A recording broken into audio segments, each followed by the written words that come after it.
Il y a 100 ans naissait un conflit régional qui allait rapidement devenir un des plus complexes et controversés au monde. Un conflit entre deux peuples très différents pour un même territoire.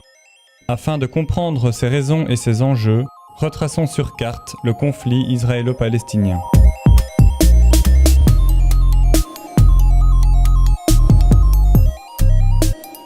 Nous sommes en 1917, pendant la Première Guerre mondiale. Les empires centraux sont opposés à la Triple Entente et à leurs alliés. Les deux côtés essuient de nombreuses pertes et de nouveaux soutiens sont les bienvenus. Le ministre des Affaires étrangères britannique, Arthur Balfour, écrit alors une lettre ouverte promettant un foyer national juif en Palestine contre un soutien du mouvement sioniste.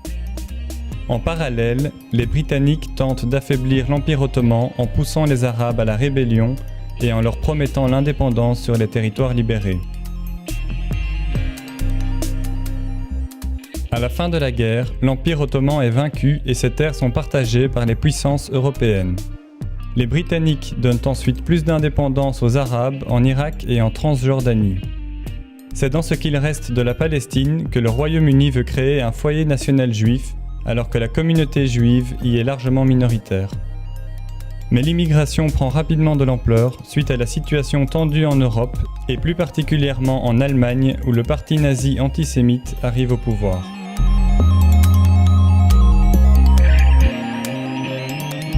En septembre 1939, l'Allemagne envahit la Pologne. Le Royaume-Uni et la France réagissent en lui déclarant la guerre, c'est le début de la Seconde Guerre mondiale. En 5 ans, le conflit fait plus de 60 millions de morts, dont près de 6 millions de juifs visés par la Shoah. Dès la sortie de la guerre, l'immigration juive vers la Palestine prend de l'ampleur et augmente les tensions avec les Arabes. Dépassés par la situation, les Britanniques entament leur retrait de la zone. L'ONU prend le relais et propose de diviser la région en 2 États, avec Jérusalem en zone internationale. Le projet est accepté par les sionistes, mais rejeté par les Arabes palestiniens. S'ensuit une guerre civile entre les deux communautés.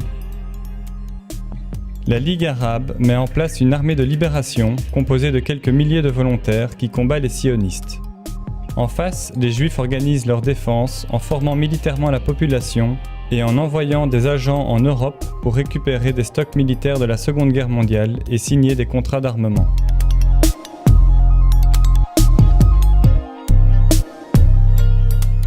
Le 14 mai 1948, le Royaume-Uni termine son retrait de Palestine. Les Juifs proclament alors l'indépendance de l'État d'Israël. En réaction, la Ligue arabe lui déclare la guerre. Pendant le conflit, 2 trêves vont permettre à l'armée israélienne de se renforcer et de progressivement prendre le dessus. Finalement, des accords d'armistice sont signés, Israël s'empare de nouveaux territoires, dont l'ouest de Jérusalem. L'Égypte reçoit la bande de Gaza et la Cisjordanie est annexée à la Transjordanie pour former la Jordanie. Ce conflit aura provoqué de nombreux déplacements de population. D'une part, plus de 700 000 Arabes ont été chassés ou ont fui les territoires israéliens vers des camps de réfugiés. D'autre part, les communautés juives des pays arabes, parfois vieilles de plus de 2000 ans, sont chassées et vont se réfugier en Israël ou en Europe. Enfin, de nombreux Juifs européens sont rassurés par la victoire d'Israël et choisissent de s'y installer.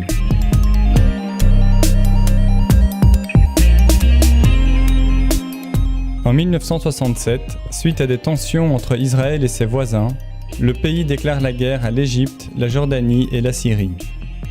En 6 jours, Israël s'impose et triple son territoire en s'emparant du Sinaï égyptien, du plateau du Golan syrien et de la Cisjordanie. Des colons israéliens commencent alors à s'installer sur les territoires palestiniens. L'ONU réagit et adopte la résolution 242 qui condamne l'occupation israélienne. 6 ans plus tard, l'Égypte et la Syrie lancent une attaque surprise pour tenter de récupérer leurs terres. Dans un premier temps, l'armée israélienne est mise en déroute et ne peut repousser l'attaque. Dans un climat de guerre froide, l'URSS et les pays arabes soutiennent l'offensive, tandis que les USA envoient en urgence par avion 22 000 tonnes d'armement à Israël. L'armée israélienne reprend le dessus et repousse encore un peu plus les frontières. Après un cessez-le-feu, les pays arabes exportateurs de pétrole décident de punir les USA et les alliés d'Israël en augmentant de 70% le prix du baril et en diminuant la production de 5%. C'est le premier choc pétrolier. Israël est mis sous pression internationale et rend le Sinaï à l'Égypte et une partie du Golan à la Syrie. Mais il conserve son contrôle sur les territoires palestiniens où la colonisation s'accélère, surtout à Jérusalem-Est.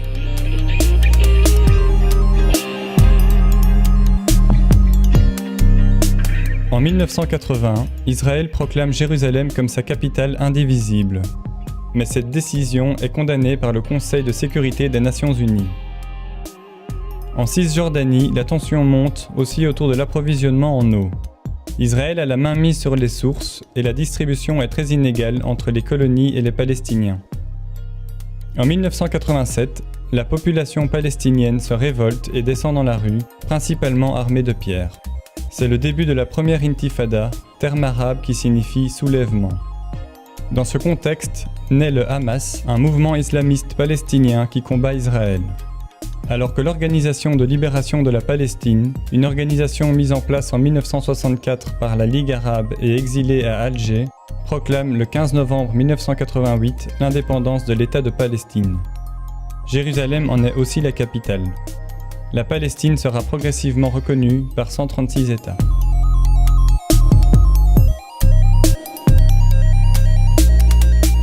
Après 6 ans de conflit, une paix fragile est signée avec les accords d'Oslo qui prévoient une reconnaissance mutuelle et les bases pour l'autodétermination de la bande de Gaza et de Jéricho dans un premier temps. En 1995, un plan de partage de la Cisjordanie est signé. Il prévoit des zones sous contrôle palestinien, des zones mixtes et le reste sous contrôle israélien. Mais les deux parties n'arrivent pas à se mettre d'accord sur certains sujets épineux tels que le statut de Jérusalem ou le retour des nombreux réfugiés palestiniens. Les négociations deviennent un échec et les violences reprennent de plus belle. À Jérusalem, la visite du chef de l'opposition israélienne sur l'esplanade des mosquées, lieu saint des musulmans, est l'étincelle qui déclenche la seconde intifada, marquée par de nombreux attentats suicides. Israël est à nouveau en difficulté. Pour se protéger, le pays entame la construction d'un mur en Cisjordanie, mais en profite pour empiéter sur les territoires palestiniens. Ce mur est déclaré illégal par la Cour internationale de justice. Alors, pour tenter de calmer le jeu, le gouvernement décide en 2005 de supprimer les colonies juives de la bande de Gaza, mais conserve son contrôle sur les frontières.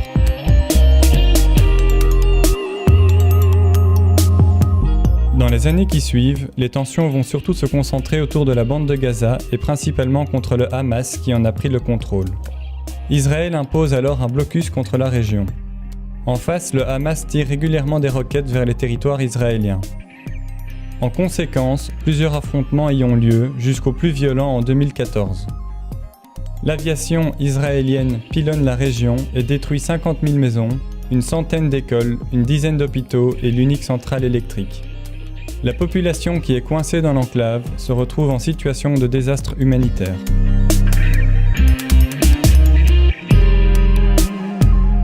Aujourd'hui, la situation reste compliquée et une paix durable semble difficile à trouver. D'une part, la Cisjordanie est désormais morcelée entre villes et villages palestiniens et plus de 150 colonies. Y trouver un accord y paraît plus compliqué que jamais. Il y a ensuite le statut de Jérusalem. Les deux parties considèrent la ville comme leur capitale. Or, les USA viennent d'annoncer qu'ils vont y installer leur ambassade, reconnaissant de facto la ville comme la capitale d'Israël. Cette décision a été condamnée par l'ONU à une large majorité, alors que les Palestiniens ont annoncé que les États-Unis n'ont plus leur rôle de médiateur dans le processus de paix qui semble désormais être au point mort.